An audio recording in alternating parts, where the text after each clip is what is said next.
तालिबान के समर्थन में महबूबा मुफ्ती का बयान सामने आया है। शरिया कानून के मुताबिक तालिबान सरकार चले।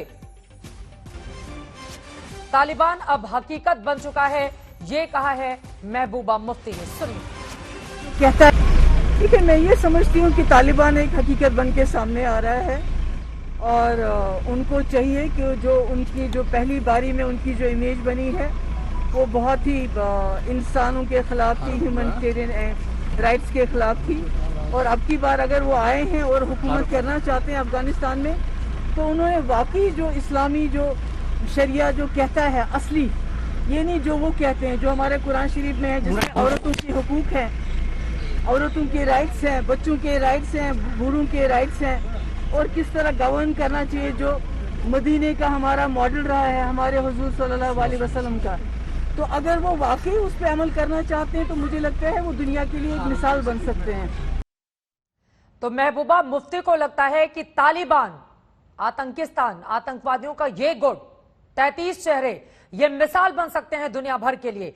इसी पर चर्चा की शुरुआत करते हैं। खास मेहमान हमारे साथ जुड़ चुके हैं, उनका तारुफ आपसे करवा देती हूं। भारतीय जनता पार्टी के राष्ट्रीय प्रवक्ता और राज्यसभा सांसद सुधांशु त्रिवेदी जी हमारे साथ मौजूद हैं। पूर्व राजनयिक अशोक सज्जनहार जी हमारे साथ जुड़ चुके हैं। रिटायर्ड मेजर जनरल सुधाकर जी हमारे साथ मौजूद हैं, रक्षा विशेषज्ञ के तौर पर। पाकिस्तान से कमर चीमा हमारे साथ राजनीतिक विश्लेषक जुड़े हुए हैं। अब्दुल समद याकूब जो कि प्रवक्ता है पीटीआई पाकिस्तान के, वो भी हमारे साथ मौजूद हैं। लेकिन शुरुआत आपसे ही करते हुए सुधांशु त्रिवेदी जी, चूंकि महबूबा मुफ्ती का यह बयान काफी अहम हो जाता है, उनको लगता है कि मिसाल कायम करने जा रहा है तालिबान और शरिया कानून के हिसाब से ही वो चले। अब हकीकत बन चुका है तालिबान। उनके इस बयान को किस तरह से देख रहे हैं? देखिए, महबूबा मुफ्ती और उससे पहले फारूक अब्दुल्ला साहब जिस ढंग से बोल चुके हैं, इसमें कोई बहुत आश्चर्य की बात नहीं है। महबूबा मुफ्ती तो चाइना के भी फेवर में बोल चुकी थी कि चाइना आ जाएगा तो उसके बाद वो हमें 370 हटा देगा। मगर अफसोस की बात यह है कि जिस ढंग के ऐलान तालिबान ने किए और जिस ढंग की उनकी पिछली इतिहास रहा है, जो हिस्ट्री रही है, इसके बावजूद जो एक वाजिब आवाज उठनी चाहिए थी तालिबान की इस ढंग की बातों के खिलाफ, कम से कम मुस्लिम समाज में से बात आनी चाहिए थी कि भाई शरिया का ये इंटरप्रिटेशन नहीं है जो कर रहे हैं, वो कहीं दिखाई नहीं पड़ा। बल्कि गाहे बगाहे उनका समर्थन, गाहे बगाहे उनकी हौसला अफजाई, इस ढंग की चीजें दिखाई पड़ रही है। ये अपने आप में बहुत चिंता का विषय है।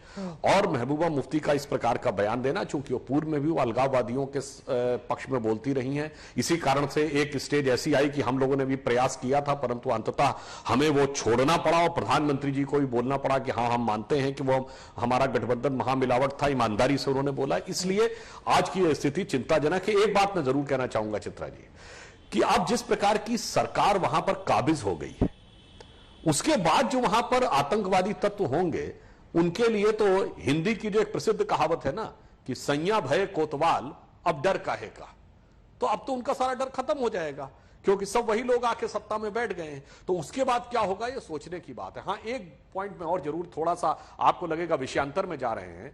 जो तालिबान ने हुक्म दिया कि 8 साल से ऊपर की बच्चियों को बाहर नहीं निकलना चाहिए, ढक के निकलना चाहिए, और अभी कहा कि आपके इस प्रोग्राम में दिखाया गया कि डिग्री की कोई वैल्यू नहीं है। बिल्कुल यही वो कारण था कि भारत, जो कि दुनिया में सबसे अधिक जगत गुरु था, पढ़ा लिखा देश था, जहां महिलाएं सबसे अधिक आगे थी प्राचीन काल में। सोचिए, जब 21वीं सदी का साइबर एज के में ये लोग ये दिखा रहे हैं और शरिया के इंटरप्रिटेशन पे बाएं दाएं कर रहे हैं, तो 1000 साल पहले और 500 साल पहले मिडिवल एज में क्या होता होगा। इसीलिए मजबूरी में, चाहे बाल विवाह हो, पर्दा प्रथा हो, सब इस कारण से आई थी भारत में। कम से कम आज की युवा पीढ़ी को यथार्थ देख के समझना चाहिए। और जो कह दिया कि पढ़ाई लिखाई कोई मतलब नहीं, यही उस जमाने में रहा होगा। सारे इंस्टीट्यूशंस खत्म, सारे स्कूल डी रिकॉग्नाइज, अब जो हम कहेंगे वो पढ़ना पड़ेगा।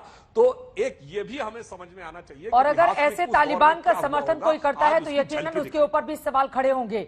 जाहिर तौर पर अगर महिलाएं अपनी आजादी की बात करती हैं, वो अपने अधिकार मांगती हैं, तो फिर उनको कोड़े मारे जाते हैं, पत्थर बरसाए जाते हैं। इस तरह का रूप भी तालिबान का हम देख चुके हैं। लेकिन अशोक सज्जनहार जी, उसके बाद मैं पाकिस्तान के मेहमानों के पास चलूंगी, सीधे आपके पास आते हुए, चूंकि एक से एक नमूने भरे हुए हैं। जो 33 लोगों की लिस्ट सामने आई है, प्रधानमंत्री से लेकर यानी कि टॉप से लेकर बॉटम तक सब के सब आतंकवादी रहे हैं, टॉप लिस्ट में शामिल रहे हैं, कुछ पर तो बैन है। आतंकवादियों की सरकार को अशोक सज्जनहार जी हिंदुस्तान किस नजरिए से देखेगा?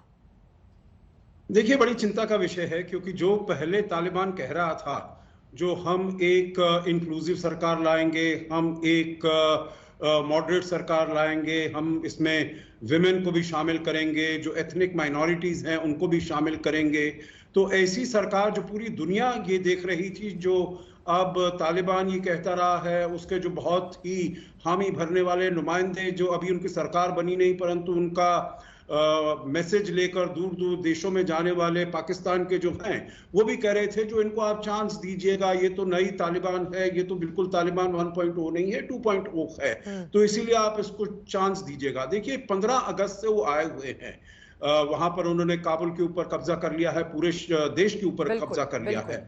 अगर ये मुफ्ती महबूबा मुफ्ती जी अगर महीने पहले, 2 महीने पहले ये वाले बयान देती तो बड़ी अच्छी बात थी, ठीक है, जो उनसे ये एक्सपेक्ट किया जा सकता है। देखिए, पिछले 3 सप्ताह से अधिक वो वहां पर रह चुके हैं, उनका पूरा कंट्रोल है, उन्होंने कैसे अपने को वहां पर किया है, उनका क्या एक्टिविटी रहा है। आज भी आप देख रहे हैं, उनकी सरकार भी आ गई है, महिलाओं के ऊपर वो गोलियां चला रहे हैं। पंजशीर में देखिए कैसे लोगों को बाहर निकालकर एकदम सामने खड़ा होकर उनको गोली से मारे जा रहे हैं। बिल्कुल। तो ये कोई टॉलरेंट सरकार नहीं है, ये कोई इंक्लूसिव सरकार नहीं है। जो 33 लोग हैं, सभी के सभी पश्तून हैं, केवल 2 उसमें ताजिक हैं, 1 उज़्बेक हैं, कोई माइनॉरिटी कम्युनिटी नहीं है, कोई सारे जो हैं, जैसे आपने अपने प्रोग्राम में दिखाया है, जो सभी के ऊपर मोस्ट वांटेड है यूनाइटेड नेशंस का, किसी देश का नहीं, यूनाइटेड नेशंस के मोस्ट वांटेड हैं।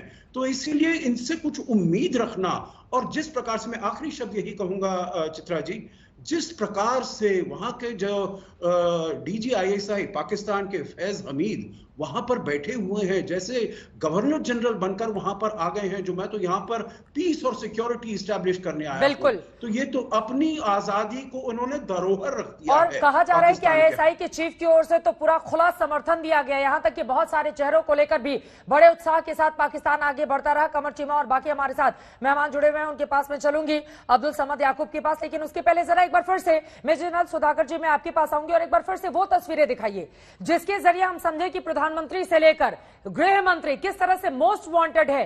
करोड़ों रुपए का ऐलान किया गया है इन लोगों के ऊपर, और जरा सोचिए ये अब अफगानिस्तान की सरकार चलाएंगे, और हिंदुस्तान में कहा जा रहा है कि ये लोग अब हकीकत बन चुके हैं। तो क्या स्वीकारने के लिए इस तरह की बातें निकलकर सामने आई हैं? वो तमाम चेहरे आपके सामने हैं। आपको बता दें, HM जो होम मिनिस्टर है सिराजुद्दीन हक्कानी, 2001 के बाद से हक्कानी नेटवर्क का वही सरगना है, अमेरिका का मोस्ट वांटेड है, 37 करोड़ रुपए का इनामी है, ISI का एजेंट बताया जाता है।